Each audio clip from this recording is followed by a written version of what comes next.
Implications politiques de la blockchain, au-delà de la monnaie. Écrit par IGI 111.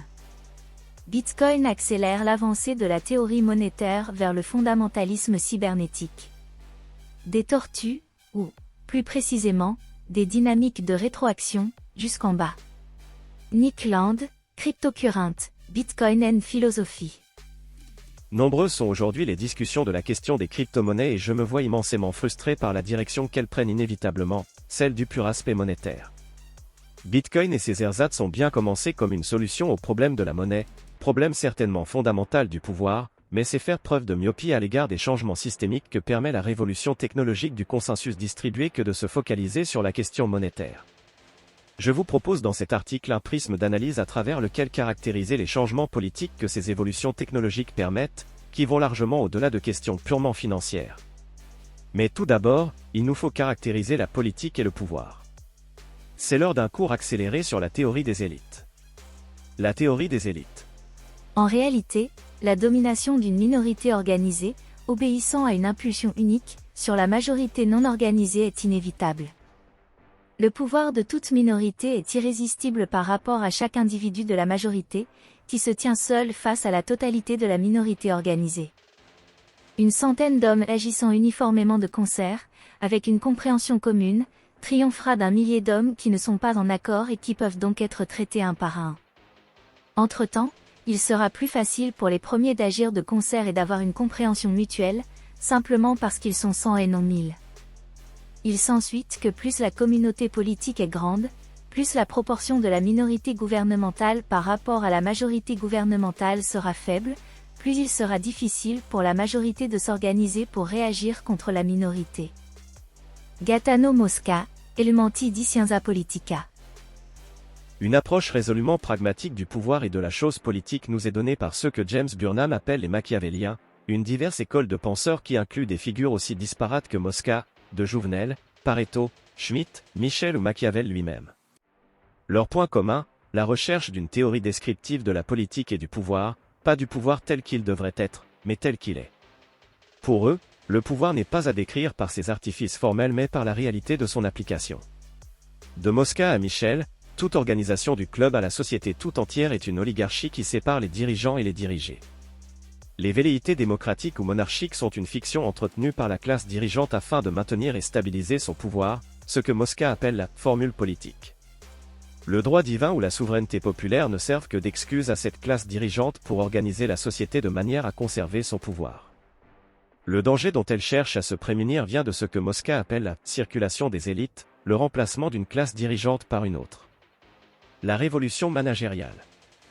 James Burnham lui-même, dans The Managerial Revolution, livre qui inspirera notamment Orwell pour 1984, explique l'organisation de notre monde contemporain par la théorie des élites. Dans une nouvelle forme de société, la souveraineté est localisée dans les bureaux administratifs. Ils proclament les règles, font la loi, émettent les décrets. Le passage du Parlement au bureau se fait à l'échelle mondiale. Le travail réel de direction et d'administration des bureaux est effectué par des hommes nouveaux, un nouveau type d'hommes. Il s'agit, plus précisément, du type managérial. Les chefs actifs des bureaux sont les managers du gouvernement, les mêmes, ou presque, en termes de formation, de fonction, de compétences, d'habitude de penser que les managers de l'industrie. James Burnham, The Managerial Revolution, What is Happening in the World? Une série de changements institutionnels durant les années 40, qui culminera avec la Seconde Guerre mondiale, aura transformé un monde dirigé par des capitalistes capitaines d'industrie, en un monde dominé par des agences, comités, commissariats et sociétés au capital ouvert opérés par des bureaucrates fongibles. Les actionnaires, autrefois tout-puissants, car organisés face à un salariat désorganisé, se sont retrouvés débordés par l'organisation des managers qu'ils avaient engagés pour permettre l'expansion de leurs entreprises dans un monde de plus en plus complexe. En d'autres termes, le monde a vécu une circulation des élites où la classe managériale a remplacé la classe capitaliste.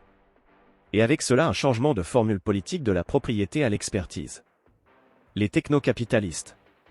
Le lecteur assidu de cette publication n'aura pas manqué de remarquer le déclin et les problèmes générés par la gestion calamiteuse de la société occidentale par ses élites managériales.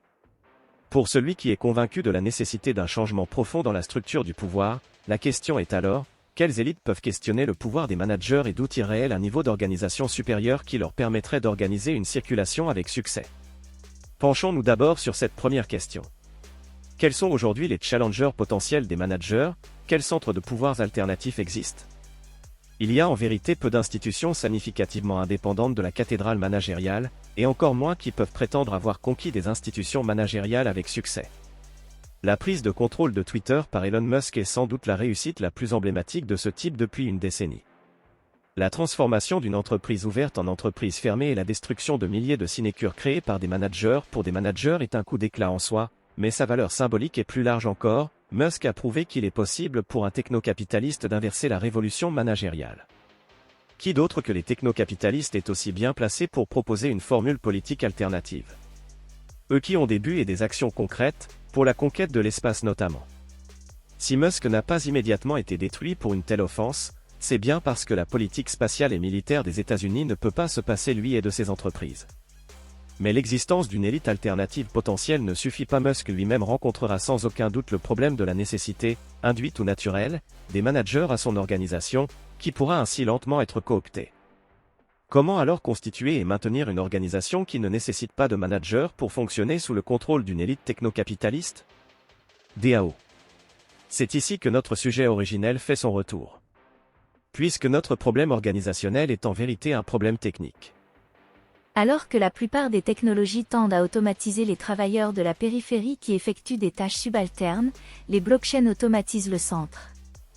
Au lieu de mettre le chauffeur de taxi au chômage, la blockchain met Uber au chômage et permet aux chauffeurs de taxi de travailler directement avec le client. Vitalik Buterin. L'essence de la nécessité du manager est dans l'application de règles organisationnelles qui ne pouvaient pas, jusqu'à présent, être aisément automatisées à cause du conflit d'intérêts entre principal et agent. La démocratisation des algorithmes de consensus distribués et de méthodes cryptographiques avancées a permis l'émergence de contrats intelligents qui permettent de construire des organisations sans les garanties de confiance données par la législation, les Decentralized Autonomous Organizations ou DAOs. Plutôt que d'élire une large institution bureaucratique comme réceptacle d'une entreprise, il est désormais possible de déléguer les tâches administratives à des programmes et à ne conserver comme garant humain du bon fonctionnement de l'entreprise que l'actionnariat du jeton associé à ces programmes, confondu avec les développeurs des dits programmes. Ce mode de fonctionnement, s'il demande une production technique plus complexe que l'incorporation d'une société qui produit un service équivalent, permet une cohésion supérieure et a l'avantage d'une robustesse exceptionnelle vis-à-vis d'une prise de contrôle. De la même manière que Bitcoin est un instrument au porteur qui permet des transactions sans la permission d'un intermédiaire à travers le monde entier, le contrôle d'une DAO est complètement détaché des garanties d'un État ou de tout intermédiaire. À ce titre, c'est l'outil idéal pour une classe dirigeante alternative qui possède déjà une supériorité technique et cherche à organiser une société parallèle en dehors du contrôle des structures administratives établies. L'État-réseau.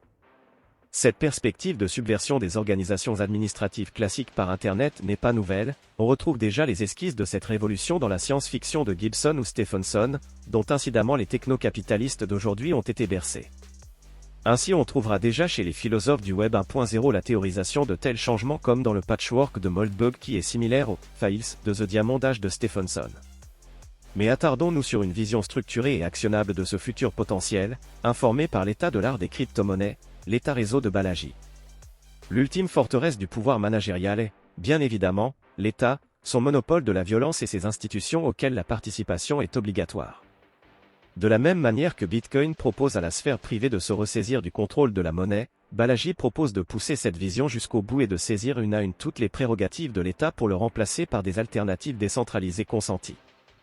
L'idée est de connecter des communautés physiques par Internet au point qu'elles forment une nation avec des institutions suffisamment significatives pour être reconnues par un autre État.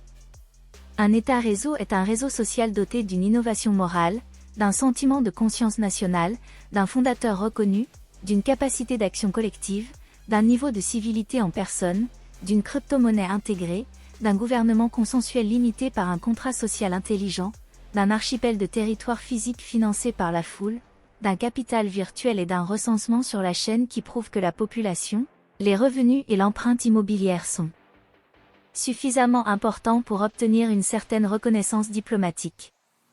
Balaji S. Srinivasan, The Network State, How to Start a New Country. Si le plan peut paraître naïf par certains aspects, Balaji est notamment fasciné par certains détails comme les possibilités de la réalité augmentée dans un tel paradigme. Il pose néanmoins les bases d'une structure sociale alternative à la cathédrale managériale, avec ses propres médias et sa propre histoire. Il propose la désormais rare vision positive d'une société alternative.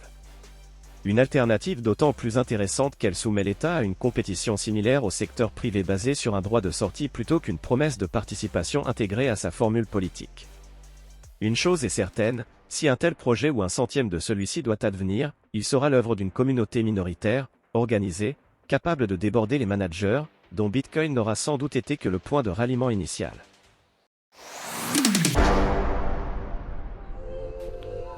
Cet audio vous a plu ? Abonnez-vous à notre chaîne afin de recevoir tout notre contenu et soutenez-nous sur Tipeee, le lien est dans la description.